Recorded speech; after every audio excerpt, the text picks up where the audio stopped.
Caríssimos irmãos, caríssimas irmãs, comentamos hoje a Santa Liturgia do domingo, dia 17 de janeiro, segundo domingo do tempo comum.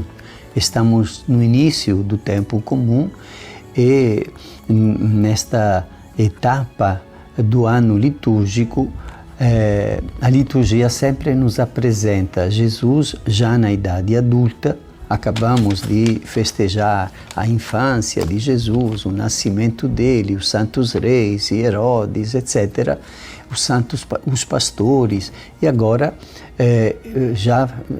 os evangelhos nos mostram Jesus na idade adulta, dizendo a que veio, começando a manifestar um poder divino com o qual ele expulsa os demônios, cura os doentes e fala com autoridade e com sabedoria, como vamos acompanhando no dia a dia.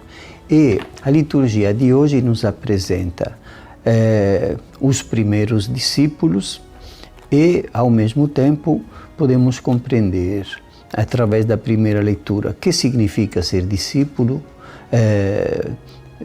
responder a Deus com a nossa vida, a Deus que nos chama, e quais algumas destas consequências, para a nossa vida. Eu gostaria de começar logo comentando o Evangelho de hoje, que é de São João, no primeiro capítulo.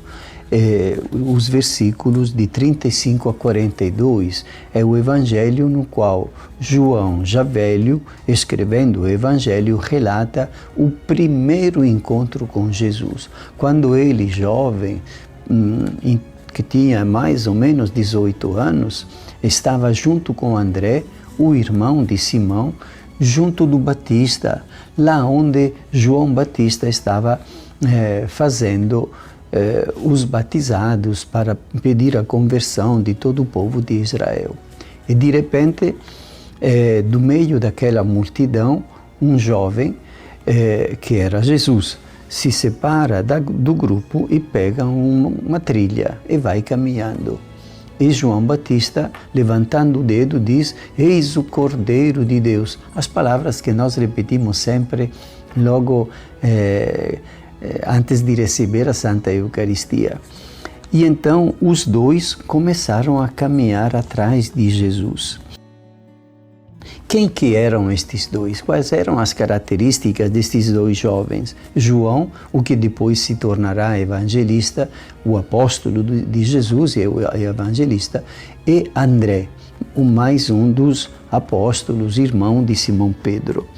Então, em primeiro lugar, podemos entender, se trata de gente do interior, portanto, com uma certa timidez, mas ao mesmo tempo pessoas inteligentes e curiosas que querem compreender, querem saber, estavam lá naquela multidão com João Batista, mas atentos ao que ele dizia.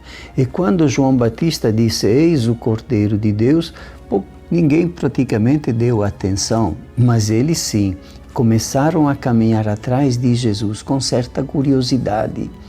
E Jesus se virou e perguntou: "Que buscais?", que é uma pergunta fundamental também para mim, para você, para nós hoje.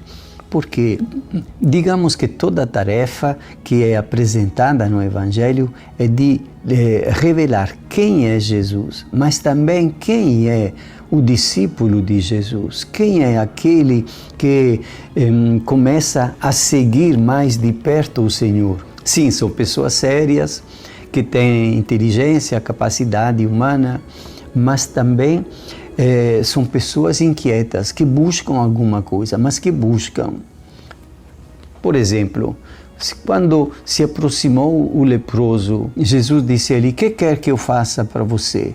Se o leproso tivesse dito: "Me dê um dinheiro", teria perdido a grande chance. No fundo, a questão diante de Deus, diante da presença de Jesus Cristo é: o que é que você quer? para que possamos chegar ao desejo mais profundo do nosso coração. Quem sabe aquele desejo que temos até pudor de expressar de público, como aquele cego que, quando encontrou Jesus, disse: Senhor, eu quero ver.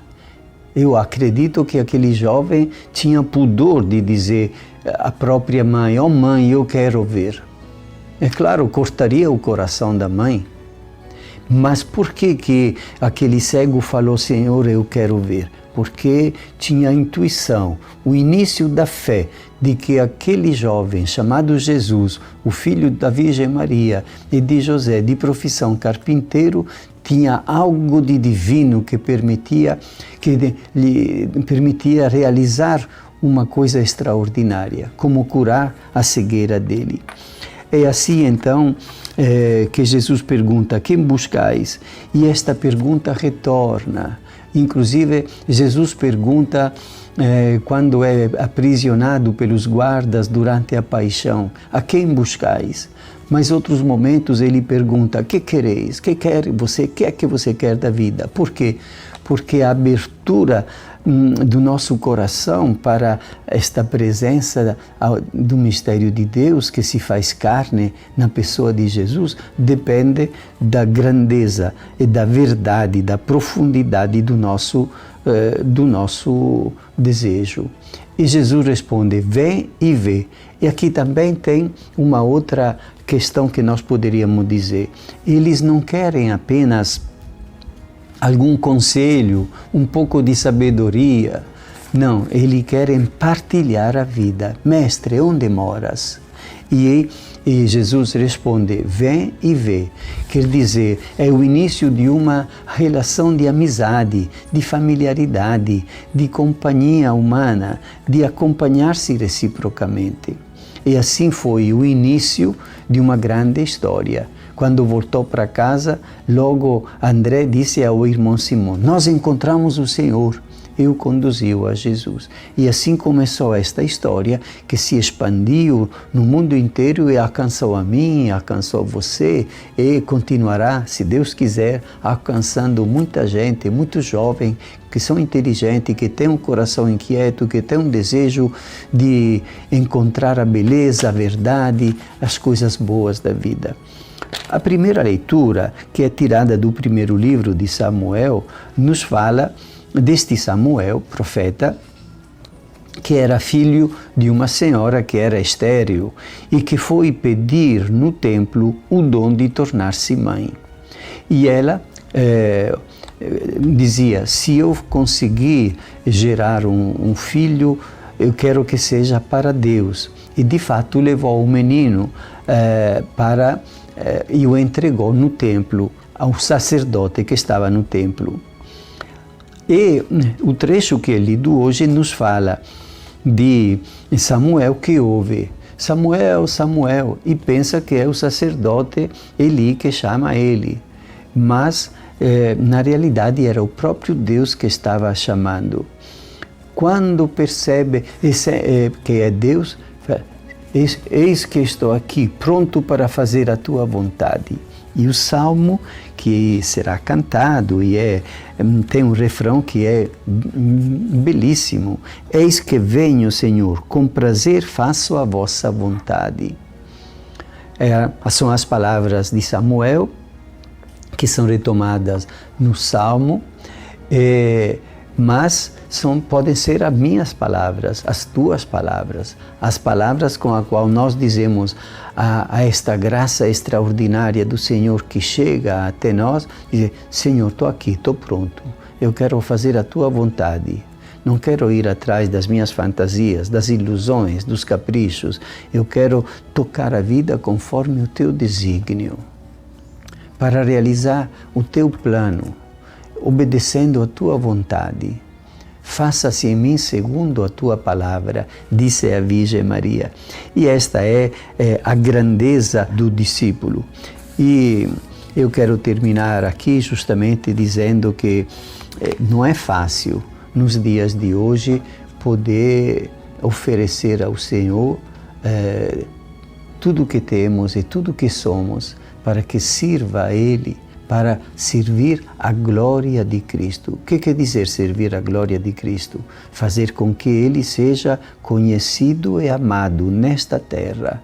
Porque a glória verdadeira não la recebe de nós, é o Pai que lhe dá a glória, o glorifica no céu,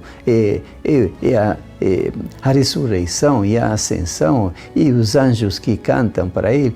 Mas aqui na terra, a glória de Cristo significa fazer com que Ele seja conhecido e amado. Como? Através do meu testemunho, do teu testemunho. Através desta atitude que nós tomamos de sermos seus discípulos. Eis que venho, Senhor, para fazer a tua vontade. Te abençoe, Deus Todo-Poderoso, Pai e Filho e Espírito Santo. Amém.